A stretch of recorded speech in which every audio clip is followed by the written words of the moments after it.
आजचा जो आपला क्लास आहे मित्रांनो, तो आहे कामगार विभाग भरती 2026 मधला जो एक महत्वाचा कायदा आहे, महाराष्ट्र खाजगी सुरक्षा रक्षक अधिनियम 1981. तो आपल्याला आजचा चालू करायचा आहे, बरोबर आहे. पण त्याआधी काही महत्वाच्या गोष्टी लक्षात घ्या मित्रांनो, की तुम्हाला माहित आहे कामगार आयुक्तालय भरती जी 2026 आहे, ज्यासाठी निरीक्षक पद 62 दिलेले आहे, लेखापाल 12 दिलेले आहे आणि लघुटंक लेखकचे 4 पद दिलेले आहे. आता याच्यासाठी लास्ट डेट जी आहे फॉर्म भरण्याची ती 11/6/2026 आहे.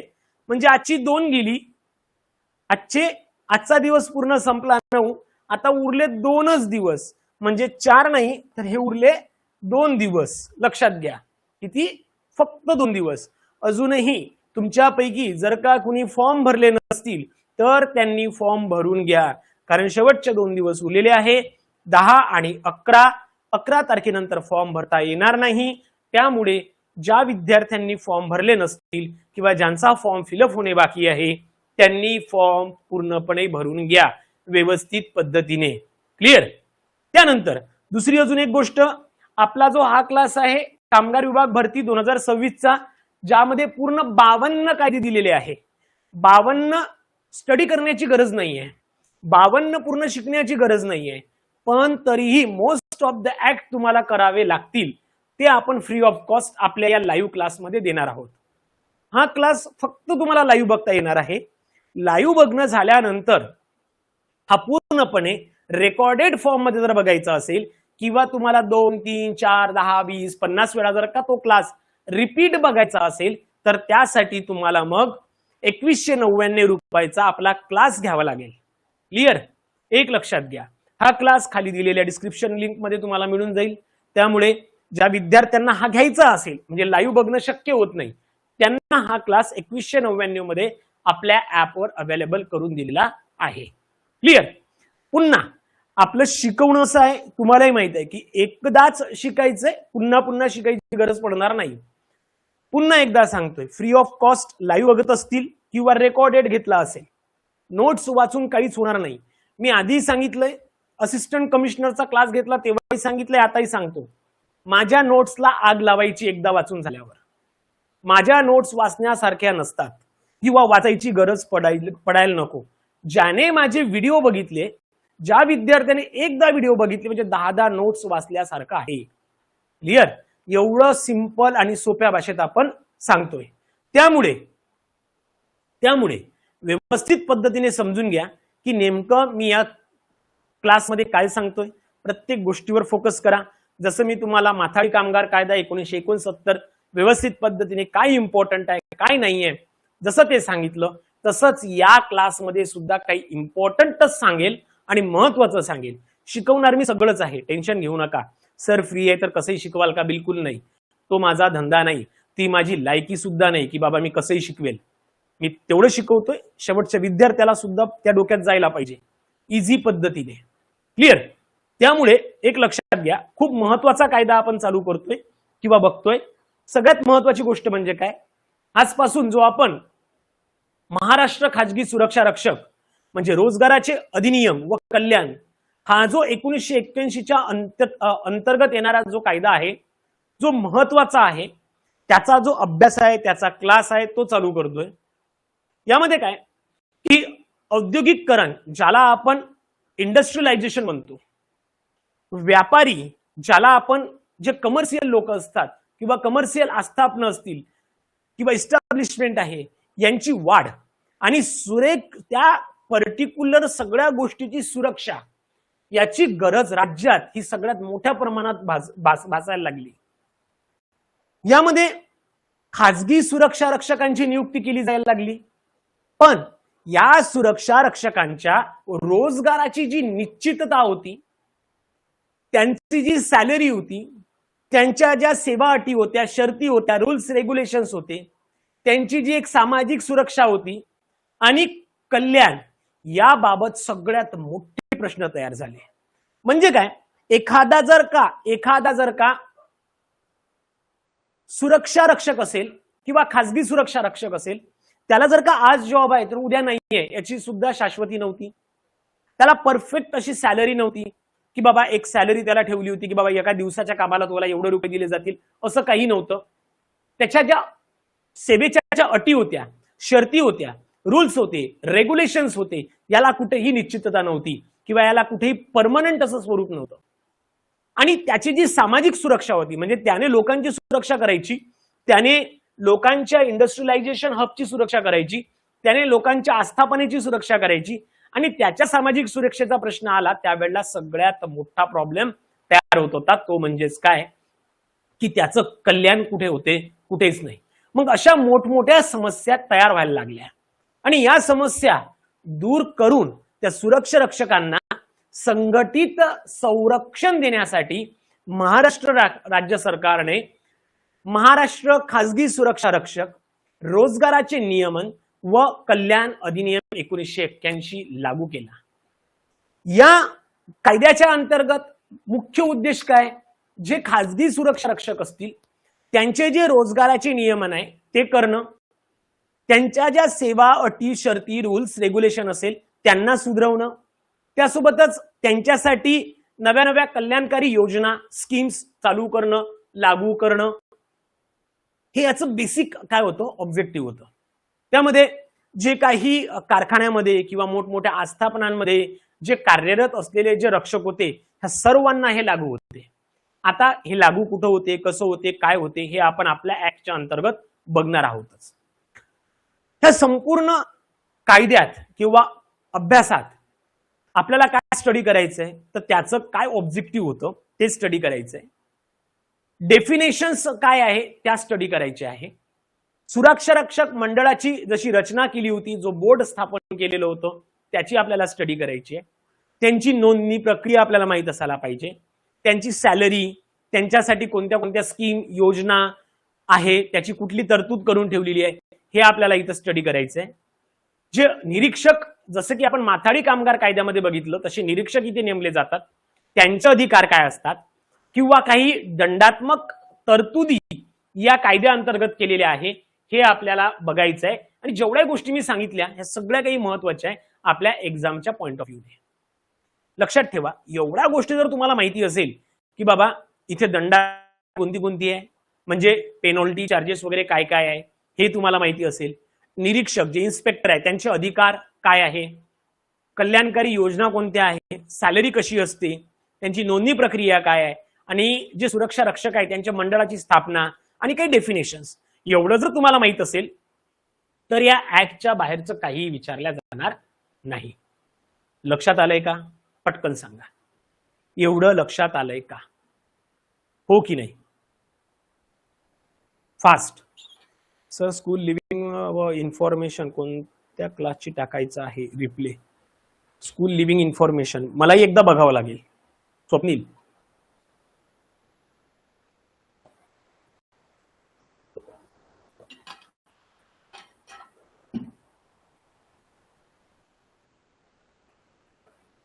मलाही एकदा बघावं लागेल. ठीक आहे, चला मग पुढे जाऊया. ओके, चलो फिर आगे बढ़ते हैं.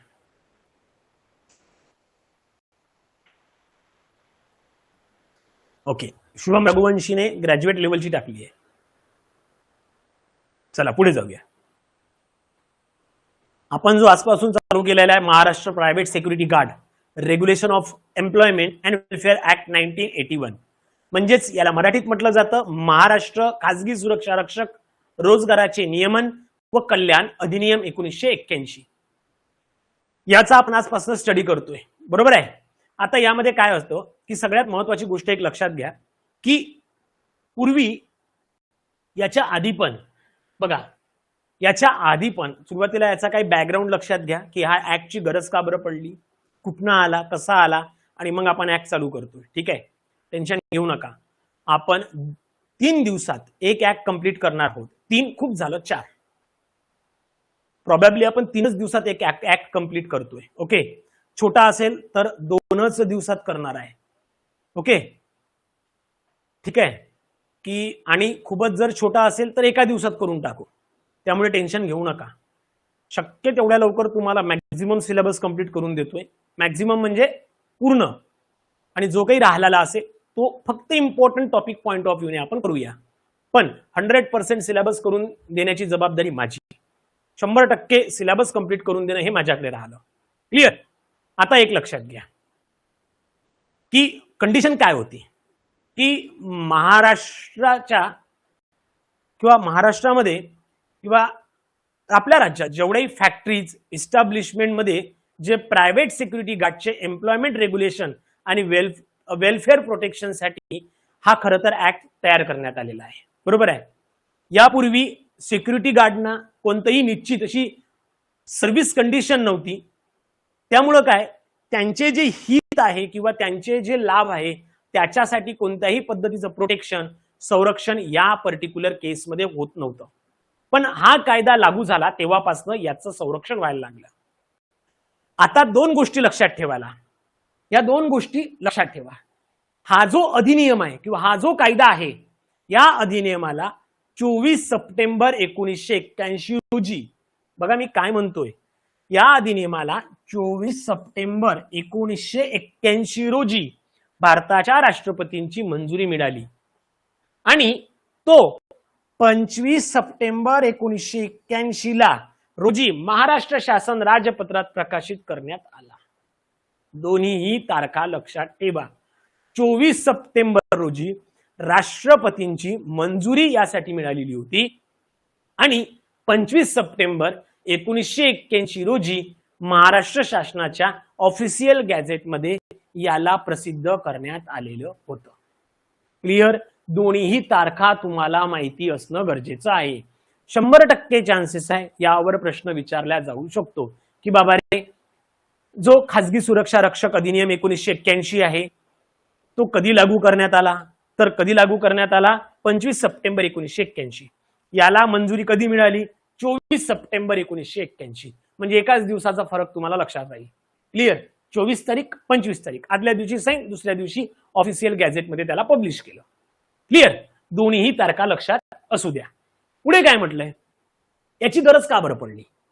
सगळ्यात महत्वाची गरज आहे की हा अधिनियम किंवा हा ऍक्ट लागू करण्यामागे काय नेमक्या कंडिशन्स आहे, व्हाय दिस ऍक्ट इज नेसेसरी.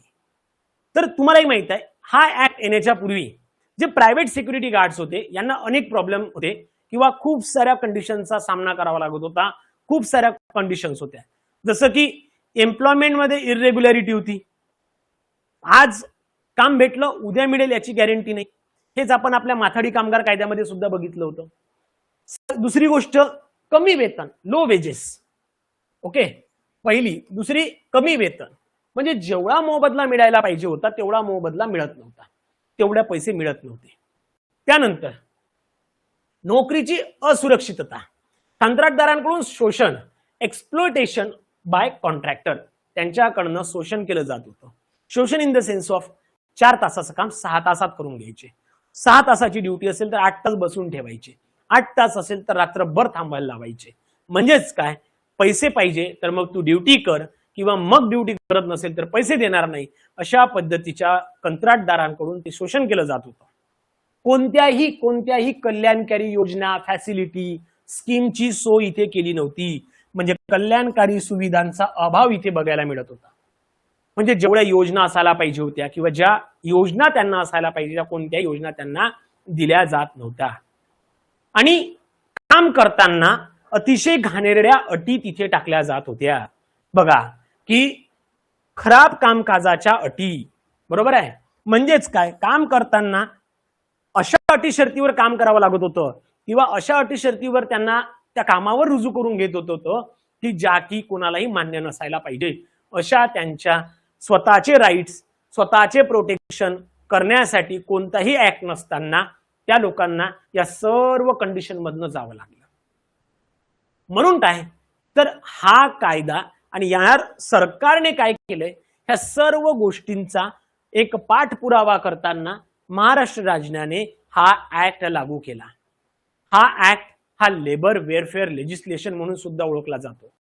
लक्षात घ्या, हा ऍक्ट लेबर वेलफेअर लेजिस्लेशन म्हणून सुद्धा ओळखला जातो.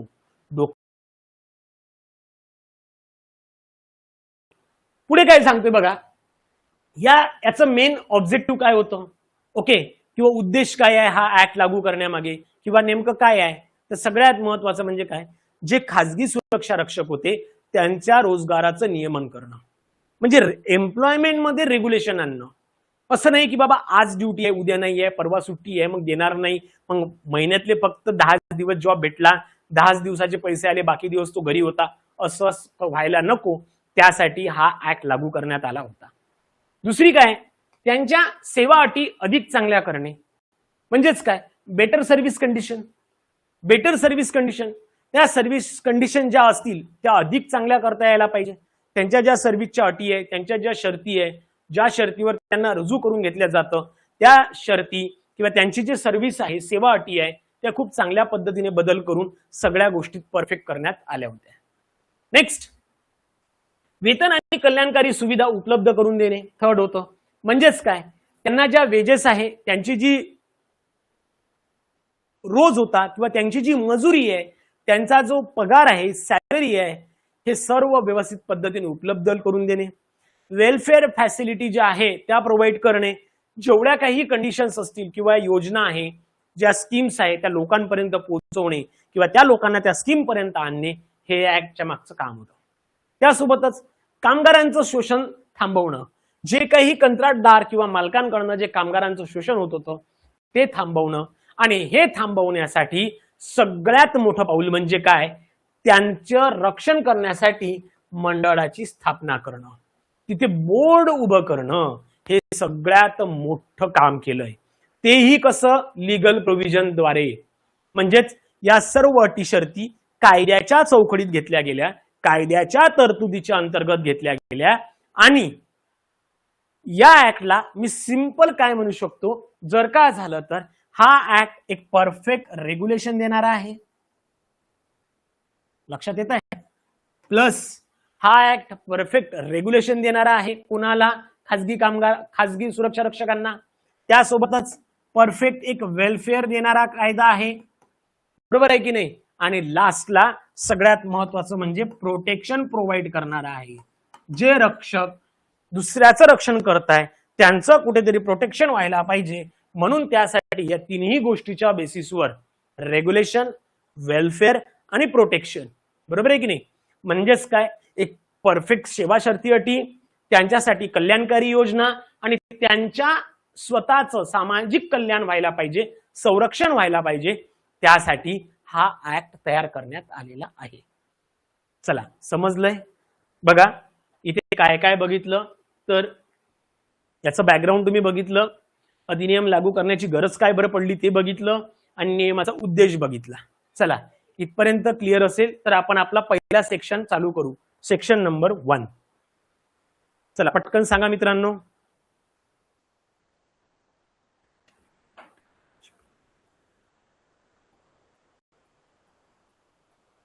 ओके, ठीक आहे. बालाजी, डॉक्टर बालाजी.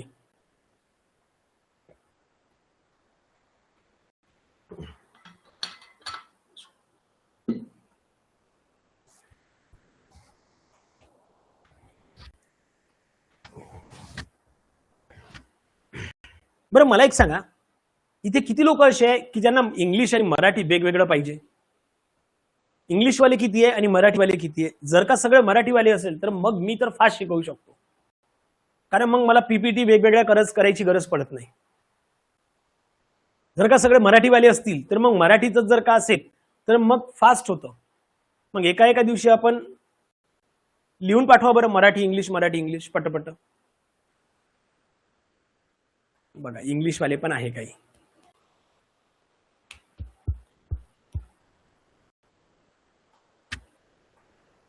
ओके,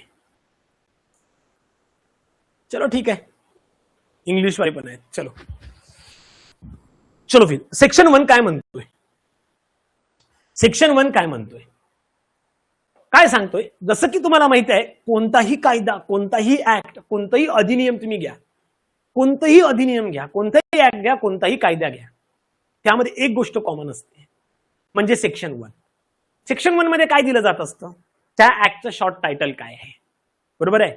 त्यानंतर तो एक्सटेंड कुठपर्यंत गेलेला आहे, म्हणजे त्याची व्याप्ती कुठपर्यंत आहे हे त्यामध्ये दिलं जात असतं. आणि सगळ्यात शेवटी कमेन्समेंट हे त्यामध्ये दिलं जात असतं. प्रारंभ आणि कधी लागू झाला हे त्यामध्ये दिलेलं असते.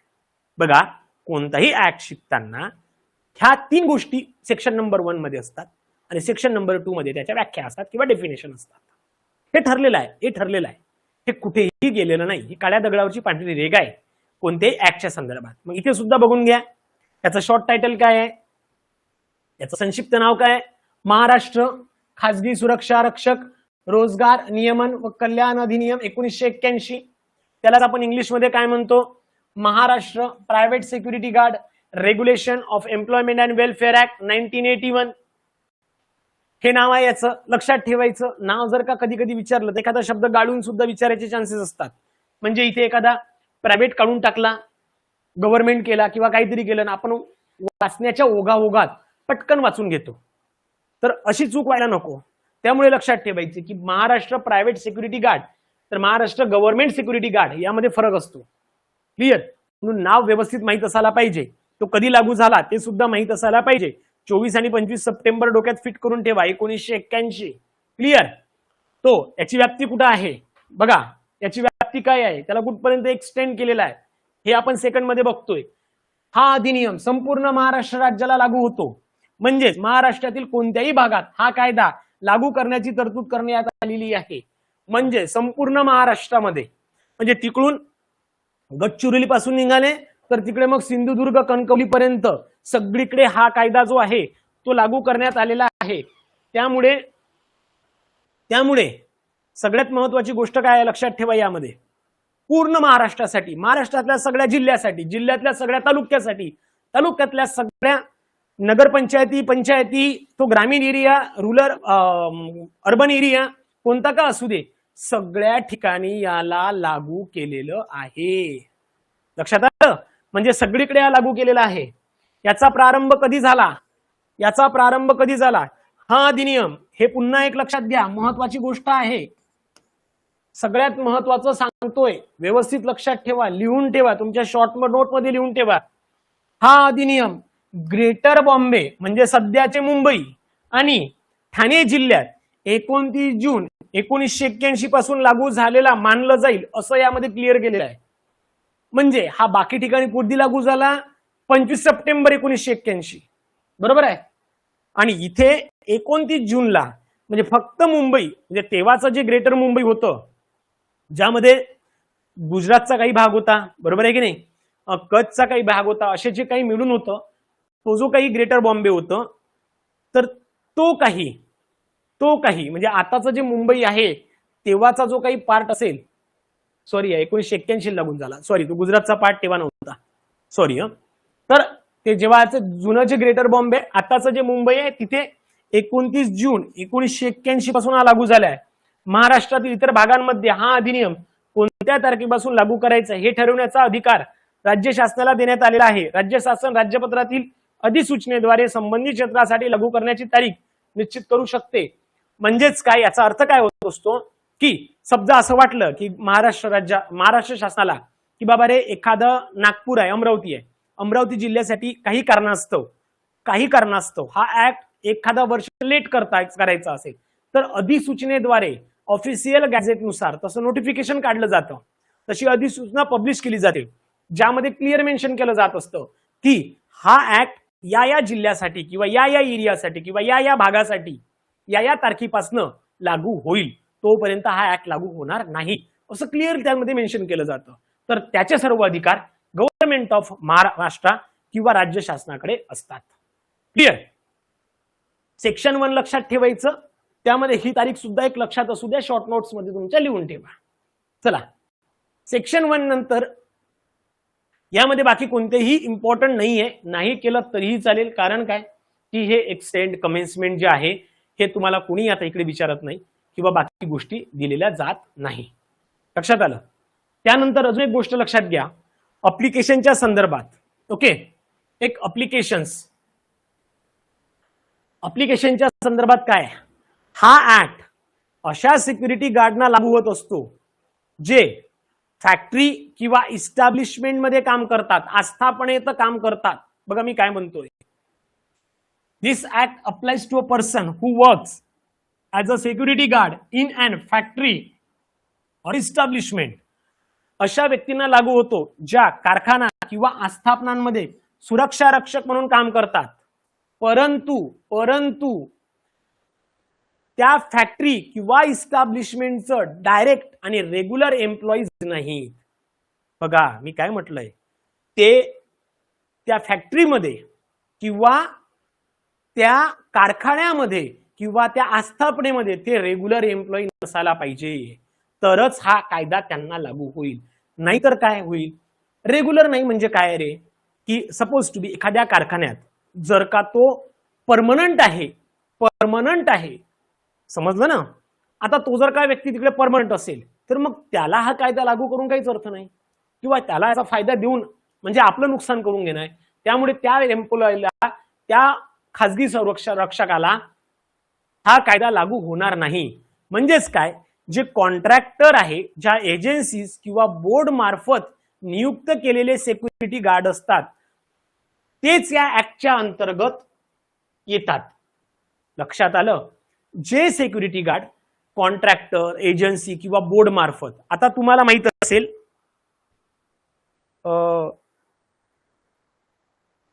आपल्याकडे तुम्हाला माहित असेल की ज्या ॲम्ब्युलन्स आहे, गव्हर्नमेंट ॲम्ब्युलन्स आहे, त्या कोण्या कंपनीकडून चालवल्या जातात? आपल्या मराठी माणसाची कंपनी आहे. ऑलमोस्ट पूर्ण भारतात त्यांनी आता काही लोक याच्यात पण आणले, कशात, आपल्या वर्कर, त्या रेल्वेत पण आता त्यांचेच वर्कर दिसतात. तो लोगो पण असतो त्यांचा, काय कोणाला माहित आहे का? पाटील म्हणून कोणतरी आहे, ॲम्ब्युलन्सवर त्यांचा लोगो पण असतो. Anybody knows? BBG. Yes yes yes, exactly, thank you Praveen. BBG मार्फत. आता बीबीजी ही एक मराठी माणसाची कंपनी आहे. तुम्ही बघा, कोणतीही ॲम्ब्युलन्स बघा, त्याच्यावर बीबीजीचा लोगो असेल. अख्ख्या भारतात बीबीजी ॲम्ब्युलन्स प्रोव्हाइड करतं. ॲम्ब्युलन्ससाठी बीबीजी ओळखल्या जाते. तिथे काम करणारे सगळे वर्कर जे आहे हे सगळे बीबीजीचे असतात. बरोबर आहे. मग हे कोणा थ्रू प्रोव्हाइड केले गेले? एका पर्टिक्युलर कॉन्ट्रॅक्टर थ्रू, एका पर्टिक्युलर एजन्सी थ्रू. बरोबर आहे. मग असे जर का कोणी सुरक्षा रक्षक प्रोव्हाइड करत असेल तर ते या ऍक्टच्या अंतर्गत येतात. पण जर का एखादा सुरक्षा रक्षक, जसं की फॉर एन एक्झाम्पल, तुम्ही बँकेत जाता, कोणत्या बँकेत? गव्हर्नमेंट बँकेत, ज्या नॅशनलाइज बँक आहे, bank of India, state bank of India, bank of Maharashtra, इथे जर तुम्ही गेले, तिथे जो गार्ड असतो बंदूक घेऊन, तो या खासगी सुरक्षा रक्षकाच्या अंतर्गत येत नाही, तो गव्हर्नमेंटच्या अंतर्गत येतो. त्याला हा कायदा लागू होणार नाही. पण जे खासगी सुरक्षा रक्षक असतात, जसं की गेस्ट हाऊस आहे, किंवा एखादं प्रायव्हेट गेस्ट हाऊस आहे, किंवा एखादा गव्हर्नमेंट गेस्ट हाऊस आहे, तिचे जे सुरक्षा रक्षक एखाद्या कॉन्ट्रॅक्टर थ्रू, एखाद्या एजन्सी थ्रू असतात, त्यांना हा ऍक्ट लागू होत असतो. क्लिअर झालं? कोणाला हा ऍक्ट लागू होतो, कोणाला होत नाही. क्लिअर? म्हणजे फॅक्टरी किंवा इस्टॅब्लिशमेंटचे जे परमनंट एम्प्लॉईज असतात किंवा सिक्युरिटी असतात, त्यांना हा ऍक्ट लागू होत नाही. लक्षात आलं? जे परमनंट आहे त्यांना लागू होत नाही.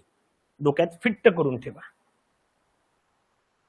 क्लिअर आहे का? समजलंय का रे बाबांनो? पट्ट सांगा. ओके, चला, समजलं का कोणाला ऍक्ट लागू होतो, कोणाला होत नाही? जे एजन्सी किंवा कॉन्ट्रॅक्टर त्यांना हा ऍक्ट लागू होतो. Clear? Ashwini Mahajan, please don't raise your hand raise करू नका, कॉमेंट करा. क्लिअर? ओके, त्यांना हा ऍक्ट लागू होतो, लक्षात घ्या. ओके, पण जे गव्हर्नमेंट एम्प्लॉई आहे किंवा परमनंट आहे त्यांना लागू होत नाही. लिहून ठेवा. ओके, चलो फिर आगे बढ़ते हैं. क्लियर? आता सेक्शन 2, जो की सगळ्यांना माहित आहे, सगळ्यांना पाठ आहे, बाबा सेक्शन 2 मध्ये काय असतं? सेक्शन 2 मध्ये असतो डेफिनेशन किंवा व्याख्या. क्लिअर? मग काय सांगतात? सगळ्यात सुरुवातीला आहे संस्था किंवा प्रतिनिधी, ज्याला म्हणतो एजन्सी और एजंट. म्हणजे काय? एजन्सी किंवा एजंट म्हणजे काय? संस्था किंवा प्रतिनिधी. सिक्युरिटी गार्डना वेतनावर म्हणजे सॅलरीवर नियुक्त केलं जातं किंवा त्यांना अपॉइंट केलं जातं. त्यांच्याकडून फॅक्टरी किंवा इस्टॅब्लिशमध्ये सिक्युरिटी सर्व्हिस पुरवली जाते किंवा ती पुरवणारी व्यक्ती किंवा ग्रुप किंवा कंपनी, त्याला काय म्हणतो आपण? एजन्सी किंवा एजंट म्हणतो.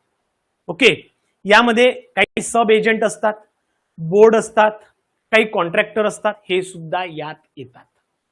समजलंय का मी काय सांगितलं? याच्यावर लक्ष देऊ नका, हे खूप कठीण आहे. संस्था किंवा प्रतिनिधीमध्ये अशी व्यक्तींचा समूह किंवा कंपनीची सुरक्षा रक्षकांना वेतनावर कामावर ठेवते आणि त्या सुरक्षा रक्षकांच्या माध्यमातून कोणतीही कारखान्यात किंवा स्थापण्यात कराच्या आधारावर सुरक्षा किंवा पहारा देण्याचे काम करते. याला आपण संस्था किंवा प्रतिनिधी असं म्हणतो. म्हणजे एजंट किंवा एजन्सी म्हणजे काय? आता बीबीजी कोण झाली? एजन्सी झाली. बीबीजीचा मालक कोण झाला? एजंट झाला. समजलं? समजा बीबीजी वाले जर का सुरक्षा रक्षक प्रोव्हाइड करत असेल एखाद्या कारखान्यात किंवा एखाद्या ठिकाणी, तर ते कोण झाले? त्यांची कंपनीचं नाव म्हणजे एजन्सी झाली. बरोबर आहे? आणि त्याचा मालक म्हणजे एजंट झाला. क्लिअर? म्हणजे सिक्युरिटी गार्ड, खासगी सुरक्षा रक्षक प्रोव्हाइड करणारे लोक. क्लिअर? चलो नेक्स्ट येते मित्रांनो सल्लागार समिती. आता ऍडवायझरी कमिटी आपण आधी पण बघितली माथाडी कामगार मध्ये. बरोबर आहे? तीच इथे येते. सेक्शन नंबर 15 मध्ये आपण तिला बघणार आहोत. सेक्शन नंबर 15 मध्ये आपण तिला बघणार आहोत. काय असते ऍडवायझरी कमिटी? कोण असतात? किती लोक असतात? कोणाचे लोक असतात? किती असतात? हे सर्व आपण 15 मध्ये बघू. बोर्ड, ज्याला आपण मंडळ म्हणतो, म्हणजेच काय? या ऍक्टच्या अंतर्गत कल्याणकारी योजना किंवा खासगी सुरक्षा रक्षकांचं संरक्षण करणं किंवा त्यांना महत्वाच्या स्कीम उपलब्ध करून देणं, हे सगळं काम किंवा या ऍक्टला किंवा या कायद्याला व्यवस्थित पद्धतीने लागू करण्यात येत आहे की नाही, त्याचं इम्प्लिमेंटेशन परफेक्ट होत आहे की नाही, हे चेक करण्यासाठी जी एक बॉडी बसवली जाते, त्या बॉडीला कोण म्हणतो आपण? बोर्ड म्हणतो किंवा त्याला मंडळ म्हणतो. क्लिअर? जे की आपण या कायद्याच्या अंतर्गत बघणार आहोत. बोर्डमध्ये कोण असतं, किती लोक असतात, कोणाचे असतात. ठीक आहे, चला पुढे. पुन्हा नियोक्ता आपण ऑलरेडीच बघितलं होतं. नियोक्ता आणि एम्प्लॉयर म्हणजे काय? बरोबर आहे? आता इथे नियोक्ता कोण असतो? तर लक्षात घ्या, जर सिक्युरिटी गार्ड हा एजन्सी किंवा एजंटकडे एम्प्लॉईड असेल आणि त्यामार्फत तो कामावर पाठवला जात असेल, तर ती एजन्सी किंवा एजंट हा एम्प्लॉयर मानला जात असतो. तो काय मानला जात असतो? त्यांचा मालक मानला जात असतो. बघा, मला बीबीजी थ्रू एखाद्या कंपनीकडे काम दिलं जाते. मला बीबीजी थ्रू एखाद्या कंपनीमध्ये सुरक्षा रक्षक ठेवलेला आहे. मला बीबीजी वाल्यांकडनं जेवढे खासगी बँका आहे त्यांच्याकडनं सुरक्षा रक्षक म्हणून ठेवलं गेलं आहे. मग माझा नियोक्ता कोण झाला? मला नियुक्त कोण केलं? बीबीजी वाल्यांनी. मग नियोक्ता कोण झाला? तो म्हणजे एम्प्लॉयर कोण झाला? बीबीजी वाले. समजत आहे का? म्हणजे जी एजन्सी मला कामावर नियुक्त करते, मला एखाद्या कामावर ठेवते, त्याला आपण काय म्हणतो? नियोक्ता म्हणतो. त्याला आपण एम्प्लॉयर म्हणतो. मग माझ्या केसमध्ये एम्प्लॉयर किंवा नियोक्ता कोण असणार आहे? माझ्या केसमध्ये नियोक्ता किंवा एम्प्लॉयर कोण असेल? तर बीबीजी असेल. मी एक्झाम्पल देऊन सांगतो, तर सगळ्या ठिकाणी बीबीजीच घालाल असं व्हायला नको. क्लिअर? नेक्स्ट, आस्थापना म्हणजे काय किंवा इस्टॅब्लिश म्हणजे काय? आस्थापना किंवा इस्टॅब्लिशमेंट म्हणजे काय? महाराष्ट्र शॉप अँड इस्टॅब्लिशमेंट जे काही रेग्युलेशन्स आहे, regulations of employment and condition of services, जो 2017चा कायदा आहे, त्याच्यानुसार जे सांगितलेलं आहे किंवा जी व्याख्या दिलेली आहे, त्याला आपण काय म्हणतो? आस्थापना म्हणतो. कारखाना कशाला म्हणायचं? कारखाना म्हणजेच काय? कारखाना अधिनियम नियम जो आहे 1948 च्या अंतर्गत त्याला मान्यता दिलेली आहे की हा कारखाना आहे, त्याला आपण कारखाना म्हणतो. कारखाना काय कोणत्याही गोष्टीला कारखाना म्हणून घोषित करता येत नाही. नाहीतर मी अगरबत्ती बनवायची दुकान टाकलं म्हणून तो माझा कारखाना झाला, त्याला कारखाना म्हणता येत नाही. कारखाना म्हणायचा असेल तर 1948 कारखाना अधिनियम किंवा त्याला आपण म्हणतोय की फॅक्टरी ऍक्ट 1948 च्या अंतर्गत ज्यांना ती मान्यता दिलेली आहे त्यांना आपण कारखाना किंवा फॅक्टरी म्हणतो. नाहीतर तुम्ही अगरबत्त्या बनवणार तुमच्या घरी आणि त्याला कारखाना घोषित करा असं चालत नाही. क्लिअर. नेक्स्ट, निरीक्षक किंवा इन्स्पेक्टर आपण माथाडी कामगार कायद्यात पण बघितला होता, म्हणूनच त्याच्यानंतर आपण हा एक घेतलाय. ज्या लोकांनी माथाडी कामगार कायदा बघितला असेल किंवा आपला पूर्ण व्हिडिओ बघितली असेल त्यांना हा ऍक्ट शिकायला, समजायला आणि लक्षात ठेवायला सगळ्यात इझी जाणार, सगळ्यात इझी जाणार. बघा काय दिलंय. निरीक्षक म्हणजे या अधिनियमाच्या कलम 16 अंतर्गत नियुक्त करण्यात आलेला निरीक्षक.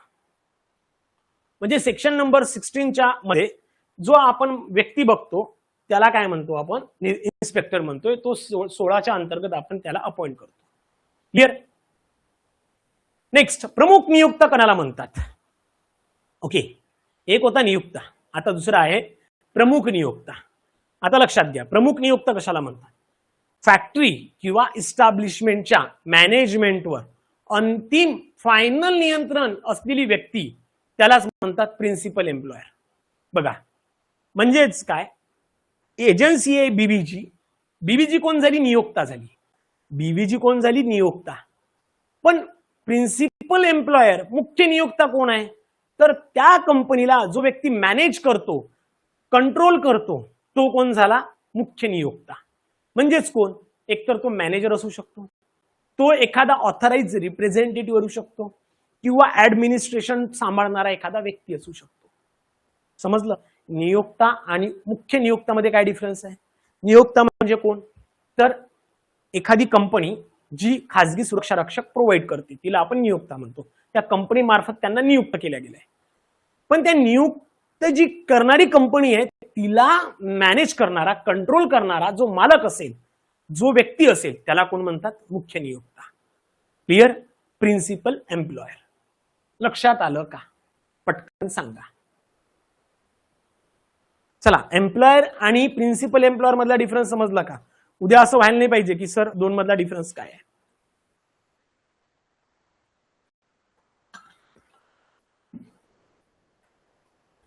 इथे समजा जर का एक्झाम्पल घेऊन चाललो आपण, बीबीजी ही एक एजन्सी आहे, यांच्या मार्फत जर का तुम्ही प्रायव्हेट लोक कामाला देत असताल तर मग ही बीबीजी कोण झाली, एम्प्लॉयर झाली. बरोबर आहे की बीबीजी कोण झाली, एम्प्लॉयर झाली. पण या बीबीजीचा जो मालक आहे, जो डायरेक्टर असणार आहे, जो डायरेक्टर आहे किंवा जो ओनर असणार आहे किंवा जो सीईओ आहे किंवा जो कोणी ऑथराइज व्यक्ती असणार आहे, जो कोणी ऑथराइज व्यक्ती असेल, ऑथराइज पर्सन असेल, जो त्या कंपनीला चालवतो, कंपनीला कंट्रोल करतो, त्याला काय म्हणतात, प्रिन्सिपल एम्प्लॉयर. लक्षात आलं. क्लिअर. चलो नेक्स्ट, वेतन. आता सगळ्यात महत्वाचं, याच्यावर आपण आपल्या याच्यात प्रश्न घेतला होता.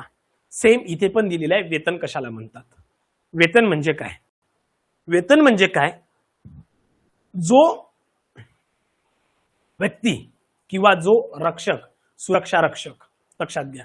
सॉरी, काही डेफिनेशन सुटल्या का आपले. हा, योजना. योजना काय, या अधिनियमाच्या अंतर्गत, या कायद्याच्या अंतर्गत जे काही योजना या खासगी सुरक्षा रक्षकांसाठी असेल त्यांना आपण काय म्हणतो, योजना असं म्हणत असतो. क्लिअर. सुरक्षा रक्षक किंवा खासगी सुरक्षा रक्षक कशाला म्हणायचं, सुरक्षा रक्षक किंवा खासगी सुरक्षा रक्षक कशाला म्हणायचं. बघा सगळ्यात महत्वाचं, एजंट किंवा एजन्सी किंवा बोर्ड मार्फत एखाद्या फॅक्टरीमध्ये, एखाद्या इस्टॅब्लिशमेंटमध्ये सिक्युरिटी ड्युटी करण्यासाठी जो अपॉइंट केलेला व्यक्ती असतो त्याला आपण काय म्हणतो, खासगी सुरक्षा रक्षक म्हणतो. बघा, खासगी सुरक्षा रक्षक कोणाला म्हणायचं किंवा हा कायदा कोणासाठी असेल. हा कायदा त्या व्यक्तीसाठी आहे जो एखाद्या एजंट मार्फत, एखाद्या एजन्सी मार्फत किंवा बोर्ड मार्फत एखाद्या कंपनीकडे, कारखान्याकडे, एखाद्या फॅक्टरीकडे किंवा एखाद्या आस्थापनेवर एक सुरक्षा देण्यासाठी अपॉइंट केलेला असेल त्याला आपण काय बोलतो, खासगी सुरक्षा रक्षक म्हणतो. पण यामध्ये कोण येत नाही, खासगी सुरक्षा रक्षक मध्ये कोण येत नाही. जो एम्प्लॉयर आहे प्रिन्सिपल एम्प्लॉयर आहे, जो प्रिन्सिपल एम्प्लॉयर असतो म्हणजे मालक किंवा एखाद्या कंपनीचा कंट्रोल करणारा, कंपनीला कंट्रोल करणारा जो मालक आहे तो त्याचा फॅमिली मेंबर कोणताही या खासगी सुरक्षा रक्षकांच्या व्याख्येत येत नाही. किंवा एखादा डायरेक्ट एम्प्लॉई जर असेल म्हणजे परमनंट जर का असेल, एखाद्या कारखान्यात एखादा परमनंट जर का रोजगार असेल, सुरक्षा रक्षक असेल, तर तो सुद्धा या सुरक्षा रक्षक किंवा खासगी सुरक्षा रक्षकाच्या व्याख्येत येत नाही या ऍक्ट मधल्या. क्लिअर. नेक्स्ट आहे सगळ्यात महत्वाचं वेजेस. वेजेस, आता वेजेस म्हणजे काय? सेक्युरिटीची ड्युटी केल्यानंतर त्याला जो मोबदला मिळतो किंवा ती अट पूर्ण झाल्यानंतर त्याच्या बदल्यात त्याला जे पैसे दिले जातात, त्याच्या बदल्यात त्याला जो मानधन दिलं जातं, मोबदला दिला जातो, त्याला आपण काय बोलतो? वेजेस बोलतो. त्याला आपण वेतन असं म्हणतो. त्यालाच आपण काय बोलतो? वेतन असं बोलतो. परफेक्ट. यामध्ये काही शंका नाही. आता यामध्ये काय काही गोष्टी यामध्ये समावेश होत नाही, वेजेस आपण म्हणू शकत नाही. ओके. वेजेस मध्ये काय येणार नाही? निवास व्यवस्था, वीज पुरवठा, पाणी पुरवठा, वैद्यकीय सुविधा किंवा राज्य शासनाने वगळलेल्या इतर सुविधा अथवा सेवांचे मूल्य हे वेजेस मध्ये येत नाही. याला आपण वेजेस म्हणत नाही. नियोक्ता किंवा प्रमुख नियोक्त्याने निवृत्ती वेतन निधी, भविष्य निर्वाह निधी, सामाजिक विमा योजनांसाठी केलेले अंशदान आणि त्यावरील व्याज हे वेजेस मध्ये येत नाही. नाहीतर असं नको व्हायला, असं पण होऊ शकतं एखादी कंपनी म्हणेल नाही आम्ही काय केलं, या फंड मध्ये एवढे रुपये टाकले, या फंड मध्ये एवढे रुपये टाकले, किंवा खासगी सुरक्षा रक्षकांचा जो फंड असेल त्यामध्ये आम्ही एवढे रुपये टाकले म्हणून मग आम्हाला फुकटात द्या, असं चालणार नाही. वेतन वेगळं, त्याने हे पैसे दिलेले वेगळे, हे कुठेही त्यामध्ये येणार नाही. क्लिअर. प्रवास भत्ता किंवा प्रवास सवलतीचे मूल्य, जर का एखादी कंपनी त्याला या त्यांच्या ब्रांचमधून दुसऱ्या ब्रांचमध्ये जर का पाठवत असेल, त्यासाठी जो खर्च लागत असेल तो त्याच्या वेतनमध्ये येत नाही, तो त्याला वेतनमधून तुम्ही पकडू शकत नाही. क्लिअर. नेक्स्ट, रोजगाराच्या स्वरूपामुळे उद्भवणाऱ्या विशेष खर्चाची भरपाई करण्यासाठी दिलेली कोणतीही रक्कम. बघा, एखादा रोजगार आहे किंवा एखादा सुरक्षा रक्षक आहे, त्याला काहीतरी रक्षा करताना किंवा तिथे पहारा देताना काहीतरी इजा झाली, त्यासाठी जर का त्या कंपनीने, कारखान्याने, आस्थापनेने जर काही खर्च केले असेल तर ते त्याच्या पगारातून कापू शकत नाही. लक्षात आलं? म्हणजेच काय, ते पैसे ऍज अ वेतन किंवा वेजेस म्हणून पकडले जाणार नाही. नाहीतर तुम्ही असं म्हणाल की नाही आम्ही काय केलं, त्याला 1000 रुपये खर्च लावला म्हणून मग पगारातून कापतो, तसं होत नाही. सेवामुक्तीच्या वेळी देय असलेली उपदानाची रक्कम, जो काही ग्रॅज्युटी पेएबल असतो, तो जो ऍट द एंड देतो म्हणून तुम्ही तो मग वेतन म्हणून कापाल, असं चालत नाही. लक्षात आलं? म्हणजे वेतन मित्रांनो हे वेतन असते, बाकीच्या सगळ्या गोष्टी वेगळ्या राहील. चला, क्लिअर आहे का इथपर्यंत सांगा. Shubham Raghuvanshi, don't raise hand, comment करा. चला, इथपर्यंत क्लिअर आहे का? पटकन सांगा.